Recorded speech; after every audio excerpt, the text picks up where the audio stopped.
that lake whitefish were eating. And so the alewife population has crashed in Lake Huron. Well, who eats alewives in Lake Huron but the planted salmon that were the base of the economy? And so you can see that there's just one invasive species impact is sort of multi-level, multi-sectoral kinds of challenges. So how did we get to where we are? Well, I've identified several of the vectors. There are other vectors, but these are kind of the largest vectors of invasion. That's how the community talks about it, the way that these invasive species get introduced. Of course, European settlement and sort of building canals and getting everybody into the interior of the country via the Great Lakes, getting all of our resources and assets out so we could make some money and sustain ourselves. It's a great economic activity, but it had some impacts. International shipping, domestic shipping also was a way that invasive species have moved around or being transported around the Great Lakes. Recreational fishing and boating. So unintentionally, people didn't realize what they were doing, but of course, some of these species are very small, and they get into maybe your fish bait well, or they're attached to your anchor chain or your prop, and you take them unintentionally from, you dropped it in, you were fishing in Grand Haven, then you went inland and dropped it back in your inland lake, and you took that invasive with you. The aquarium trade, there are lots of species that are just fine if you can contain them, but once your little pet has grown to this size and you can't keep it any longer, you don't want to kill it, right? I mean, that's not very nice, so we'll just let it go into the wild where it'll do whatever it does. Unfortunately, it meets others of its kind, and they do what they do. And we end up having a problem. And then aquaculture, unintentionally, aquaculturalists, and this would be both aquaculture and bait fish industry, their job is to get a lot of fish together to make them available either for sale or for use as bait, and then unintentionally getting some invasive species into that mix, and at the end of the day, the fisherman doesn't want to keep that bait, so just dumps it over the side of the boat, and there goes some more invasive species into the system. So I thought it might be interesting to sort of take a little historical look. We've got turn of the 2 centuries ago, 1820s, there's a bit of a race on both sides of the border to try and figure out who's going to get a connection to the Atlantic seaboard first. So building canals, the Welland Canal and the Erie Canal. Erie Canal, of course, in the south side of Lake Ontario, and the Welland Canal to get around Niagara Falls. And unintentionally bringing into the system sea lamprey, so those are lamprey on the side of a lake trout, and alewives.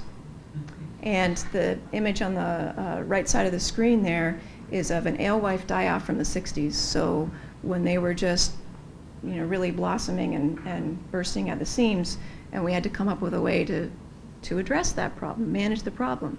Well, I think we came up with, for the time, a great way of doing it.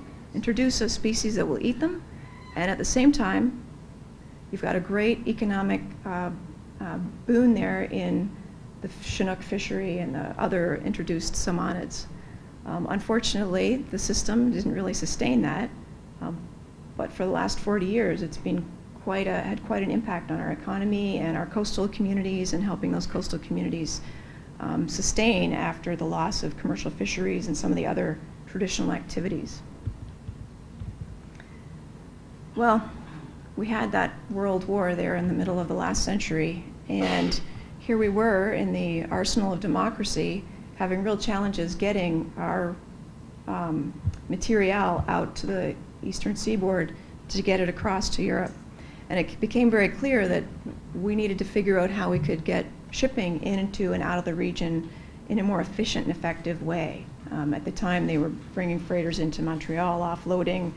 They had canal boats or river boats, and then unloading onto the Great Lakes. And it was just handling the material too much.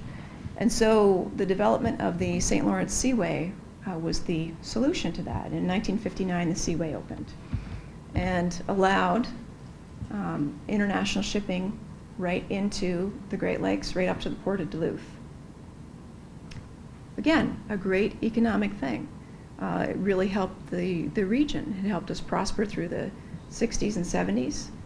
Unintended consequence of that was the fact that these ships were coming from other parts of the world that have habitats and temperatures similar to ours, and they were bringing species with them that didn't have any natural predators.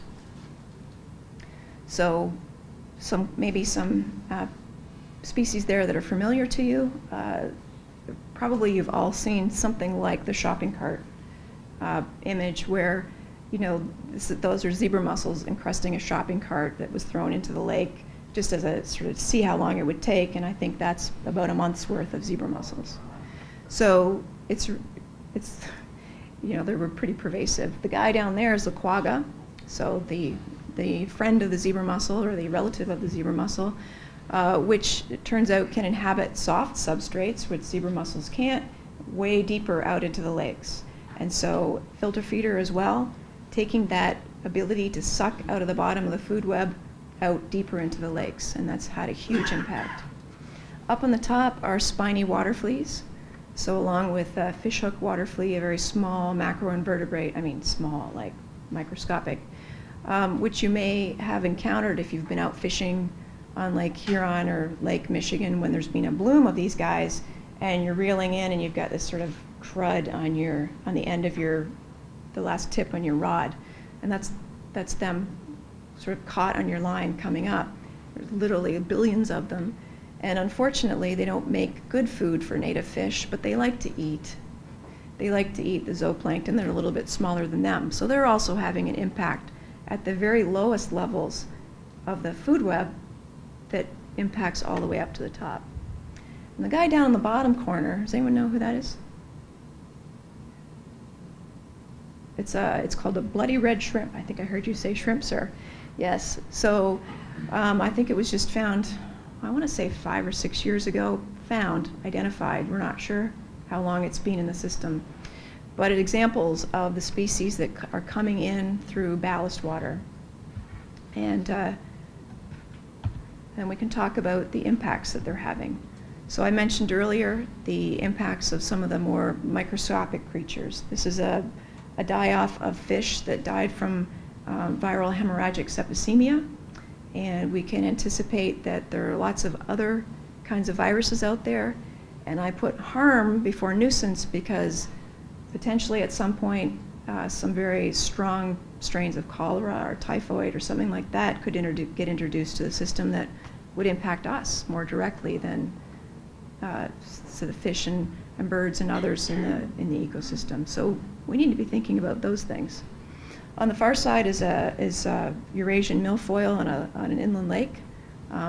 Chokes up the lake, has a huge impact on boating, swimming, any kind of recreational activity you might want to undertake. I certainly wouldn't want to be paddling my canoe over that and think about tipping into it. It would be a little scary, I think. So these are nuisances, right? I mean, they impede the way we interact with nature, the enjoyment we get out of nature, our ability to walk on the beach, our ability to go fishing, to enjoy the natural resources. And that's a huge challenge, I think, to us in the state of Michigan.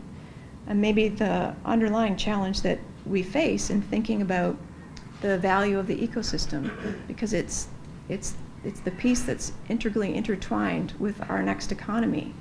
And ecosystem integrity is going to be the piece that's going to attract that next generation of people who are going to stay in Michigan, who are going to help build Michigan's economy. And we need to have all those assets for them to enjoy, to keep them here. So the first order of impacts I mentioned earlier was thinking about sort of just how do we manage those nuisances? Sometimes it's managing the nuisance by having to sweep up the beach and the extra costs that accrue to either the municipality or the resort owner. But in other cases, it's infrastructure challenges. And it's difficult, I mentioned earlier, to get full cost accounting here. I've seen estimates of $1 billion annual costs for cleaning pipes related to zebra mussels. So one species, one piece of keeping the infrastructure open, keeping the pipes open, whether it's a not hydroelectric, they wouldn't, but intake pipes for nuclear facilities or coal-fired facilities for the cooling water, municipal water intake, the water outflow. You got to be able to get the water back out the pipe. Where those zebra mussels are, you've got to go out and clean them out every year, and it's a big impact. The ecological impact, and I put dollar signs behind that too, because obviously the impact on ecosystem integrity is very scary, but we live at the top of that food web, and we don't just eat at the top of the food web, but all of our economic activity occurs up there as well. And so anything that's disrupting the food web is potentially disrupting our economies, our coastal economies. The impact to the Lake Huron fishery, the potential coming impact to the Lake Michigan fishery. This is the largest bloom on record, so there may have been larger blooms in the past, but we don't have a record of it. It's an algal bloom started in the western basin of Lake Erie last August, September, and lasted a very long time. And this is an early picture of it, because by the time the bloom had dispersed, it had gone all the way past Cleveland, impacted beaches. People boating through it were sick and had to go to the hospital. It's actually a blue-green algae, and there's toxins produced by this algae, so it's a harmful algal bloom is what it's called. And just boating through the algae caused people to become ill. We had issues with beaches closing, I mentioned earlier, but we also had all kinds of charters that were canceled. There was an impact for water treatment for all of the western basin of Lake Erie right across to Cleveland. Huge economic impact. And we can anticipate that these blooms will continue unless we can figure out a way to address them. And this is an issue that isn't just an invasive species issue. So one of the reasons why people think they're blooming is because zebra mussels are having an impact on the way the nutrient phosphorus is distributed in Lake Erie. But this is one of the bigger issues, and why invasive species are a challenge, and all of our issues are a challenge related to agriculture, related to stormwater management, related to the increased storm intensity that we're seeing through climate change. And so these issues are not easy to necessarily tackle, but they're really important to be thinking of because they all intertwine, and any activity that you do related to one will potentially impact another. So we need to be thinking about how things are interconnected. What are we doing? Well, invasive species are a global issue, right? The biggest challenges we have in the Great Lakes are species that came from somewhere else on the planet and were brought here by us. So, of course, sea lamprey and alewives and those came in because we built canals. They were on the coasts and they came in. But we're doing things like bringing species from the Ponto-Caspian region in Eastern Europe and bringing those here. And so this is an international challenge. But there's been some response at the federal level, and I will talk also about the international response as well. There's been the Convention on Great Lakes Fisheries to address sea lamprey. That's a convention on the Canadian side treated as a treaty. It's not full treaty status on the US side, that created the Great Lakes Fishery Commission to specifically address lamprey and sea lamprey and lamprey control and research related to the fishery. There's been lots of legislation, especially since the 90s. So with the introduction of zebra mussels, it became quite clear that what we were doing sort of species by species might not be the best approach. And the first sort of stab at a national approach was the Non-Indigenous Aquatic Nuisance Prevention and Control Act. It was definitely motivated by legislators from the Great Lakes because of the impact of zebra mussels. And if you go back and read it, you'll see there's a lot of language that's specific to Great Lakes and zebra mussels, but recognizing that other invasives were coming. And it's legislation that's allowing or thinking about how at the federal level folks could get together, the different agencies that have a role in managing commerce and interstate commerce and trade and transportation